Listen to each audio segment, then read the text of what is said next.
Here's up, everyone, it's MugenLord here, and today I want to talk about spin-offs. Yes, spin-offs when it comes to video games. I think spin-offs are very overlooked. A lot of people don't really engage in spin-offs because people see spin-offs as something to not really take serious, because it's something that developers use as a test bed to try and experiment with existing IPs.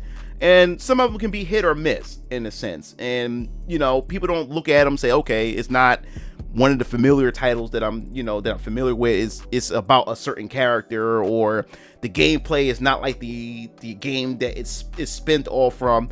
So people don't look at them. But to me, in my personal opinion, I think spin-offs are very important and very essential to bringing awareness to IPs. I really think they're really helpful. And in this video, I just want to give you my thoughts and opinions about the importance of spin-offs and what spin-offs have done for me to, I guess you would say, spark interest in certain titles that I would normally never play, but because of those spin-offs, I like that particular franchise or series or whatever IP that developers had released in the past that now I'm a fan of. So we're going to dive right into it. Now, when it comes to spin-offs, as I said before, can be a hit or miss. Not all of them hit well. And when it comes to spin-offs, as I said before, spin-offs are like a test bed for developers to try out different things, with their existing IP to try to garner and bring in a new fan base. So, spin-offs, as I remember growing up, is games that you would see, especially which is really done well, is with Mario, and then with Nintendo and their IPs. I think spin-offs, Nintendo had handled them really well, especially when it comes to Mario. We've seen them with Mario Kart and Mario Tennis and then various different sports games like Strikers and everything, baseball. And we also seen Super Mario RPG. We've seen Super Mario Party. The perfect example of what spin-offs are. And those spin-offs have actually garnered fan bases of their own, especially Mario Kart. Mario Kart is a giant when it comes to IPs, when it comes to Nintendo exclusives. Like, if you mention Mario Kart, people know what Mario Kart is. It brings in millions. And even you get right now when it comes to Mario Kart World, despite how people feel about that title, look what it has done for Nintendo Switch 2. So that is a perfect example of what spin-offs can do for a particular IP. It brings more awareness, because some people may not like platformers, but they may like racing games, they may like sports games. There's different avenues you can be able to attack to be able to bring in new fans. So Mario's definitely a perfect example of that. And I said the same thing about Sonic, which I believe that Sonic should be doing more spin-offs to bring more awareness to the Sonic brand. I know Sonic is popular. We've seen him in movies and everything, his successful movies. We've seen him in his games, but I think we should see more spin-offs in that regards as well. I mean, Sonic Shuffle was a perfect example. That was Sonic's take on the Mario Party formula, and we're going to do a whole separate video on that as well. And of course, Sonic Boom, Rise of Lyric. I know a lot of you guys laugh at that game. It became a meme of the gaming industry, but I will also do a video on that because that game has some potential. But there's a lot of things, and you look at Sonic Cross Worlds right now, which is doing pretty good as far as fan reception and everything like that. So yes, Sonic also in his spin-offs also bring awareness to the Sonic brand and also to Sega itself. So they definitely work. And there's a lot of genres that I was never really a fan of, but because of spin-offs, I was actually able to give those genres a try. And in fact, it also made me a fan to certain IPs. And I'll give you also a perfect example. You know me, we talked about it in live streams. I talked about it on past videos. I do not like playing Soulborne games. Like, they not because they're bad, but they're just the nature of them. They're just not for me. Like, I keep buying those Souls games and never complete them, never finish them. I don't even get like 10 hours into it and stuff. I just don't gravitate towards them. I just can't get into them. But if you want me to play a Souls game and want me to enjoy it, or to trick me into playing them and enjoying them, you do something like a spin-off like Stranger's Paradise, Final Fantasy, which they took the Souls genre and they added a Final Fantasy twist to it. They introduced the class system from Final Fantasy. They introduced various different gameplay mechanics, and also some Easter eggs from Final Fantasy games that Final Fantasy fans are familiar with. But it's also something where you have players who are Souls fans, but probably never played the Final Fantasy game. Never played a Final Fantasy game, probably never had any interest in the Final Fantasy game. But because those players play Souls games and want to scratch that Souls itch, they're going to play it based on the fact that it's a Souls game. So not only that they're playing a Souls game, now they're getting introduced to Final Fantasy lore in a sense. Now the lore in Paradise is just atrocious. Don't take it serious. But these players are being introduced to characters, to get introduced to the class system from Final Fantasy, and then may even spark interest in these Soulborn players who never played Final Fantasy and may want to try a Final Fantasy title out. So now they brought in a new wave of fans that may have never played a Final Fantasy game, but since they love Souls games, they gave it a try and may want to try it. So that's why they're so essential. That's why they're so important. Also, when it comes to the Muso games, when it comes like the Warriors games, I grew up playing Dynasty Warriors, especially when it was a fighting game on the PS1. But when it released on PS2, it became a totally different game. And this is where you have these Muso's games where you have you're one soldier and you're just a badass and you're just eliminating hundreds and hundreds of soldiers on screen. But in my personal opinion, they're button mashers. And none of the characters I don't care about. I couldn't connect with any of the characters, so that's what made the experience even worse. Don't care about the characters, and the game is very repetitive. Just mash, mash, mash, mash, mash, mash. So I never really cared about Warriors games, but when Nintendo introduced Hyrule's Warriors, now all of a sudden you made me you made me somewhat of a Warriors fan, because now you added Zelda to the mix.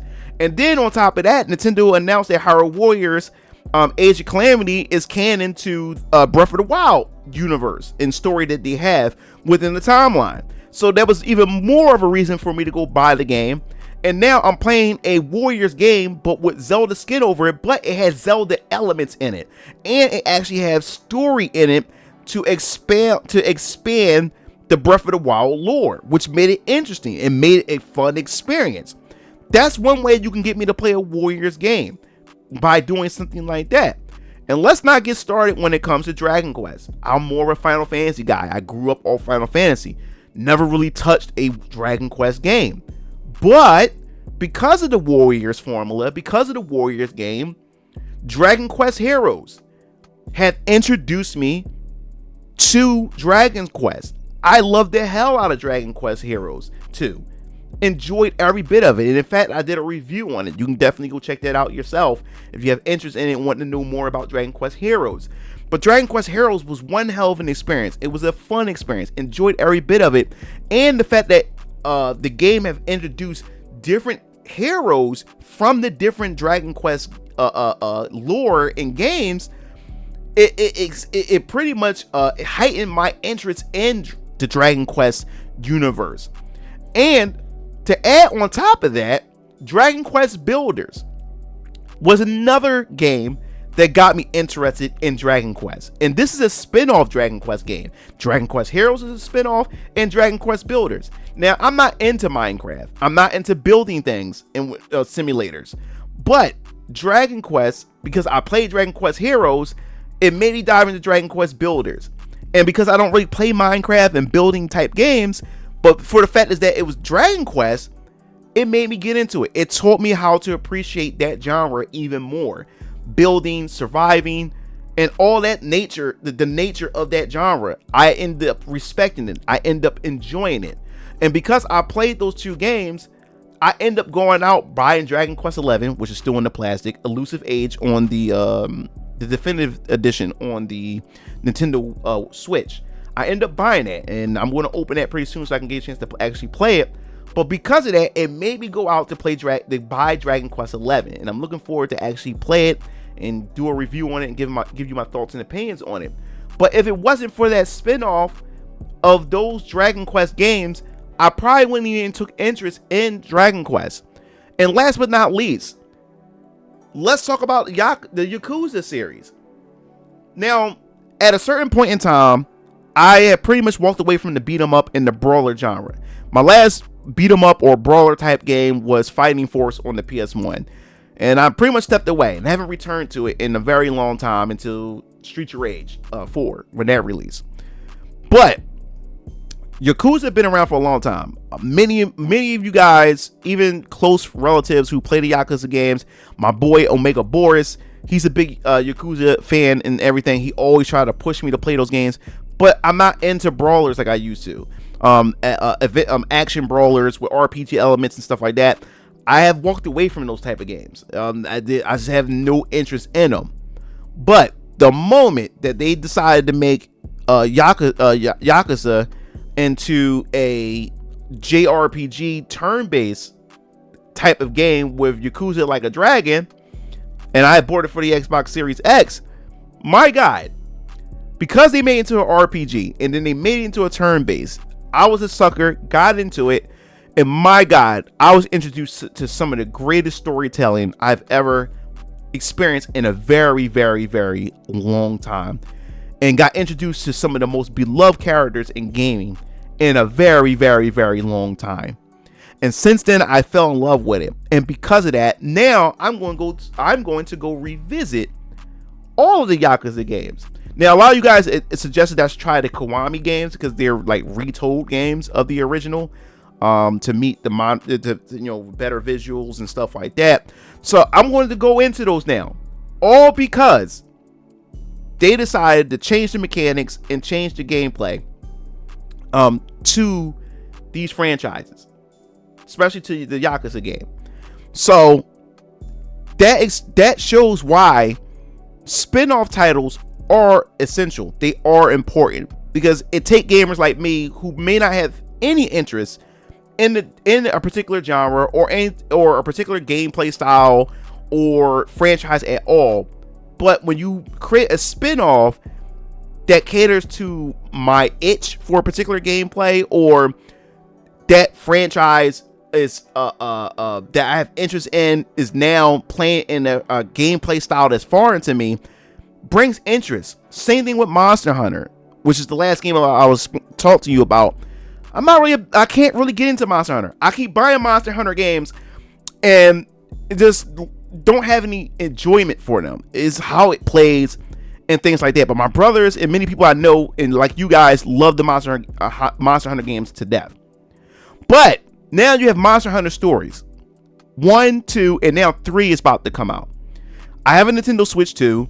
So now what I'm going to do is I'm going to get Monster Hunter Stories 1 and 2 and play those games because I love RPGs. I love JRPGs. I love turn-based combat. And if that end up doing the same that what Yakuza did for to get me to play the other games, that would be awesome. Maybe that game would actually make me look at Monster Hunter in a totally different light and actually give the game another try and may even fall in love with the mainline Monster Hunter games. So yes, I will be picking up Monster Hunter Stories, but those spin-off titles are essential. They actually help. They actually make people look into those. That's why I would love to see more spin-off titles to other IPs. Like I love Fire Emblem. I love the base Fire Emblem, but I would love to see a Fire Emblem game play like The Last Remnant. Can you imagine that a Fire Emblem game that plays like The Last Remnant in terms of combat and stuff like that? I think that'd be an awesome twist on the Fire Emblem formula. But it's not a mainline Fire Emblem. It's a spin-off. Experiment, try different things to see what works and see what doesn't work. I would love to see that. Even when it comes to Metroid, I would love to see a Metroid game play like Mass Effect, where you have these branching dialogue branching dialogue choices and stuff like that. It's third person. You can, you recruit other mercenary or other characters. It's story driven. I think that would be awesome. See a Metroid game that plays like Mass Effect.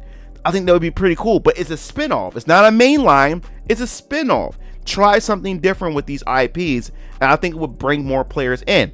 I would love to see a Zelda game that plays like a Tales game, like Tales of Vesperia and stuff like that, with that type of combat, or Tales of Arise. I would love to see a Zelda game that plays like Tales of Arise in terms of combat, where you have Link, you have Zelda, and you have other party members like a Goron, a Zora, maybe another Hylian character, original characters, and you just tell an RPG story, but with the Zelda essence and story and characters to it. I think that would be pretty awesome. I would love to see something like that. So I think spin-offs is fun.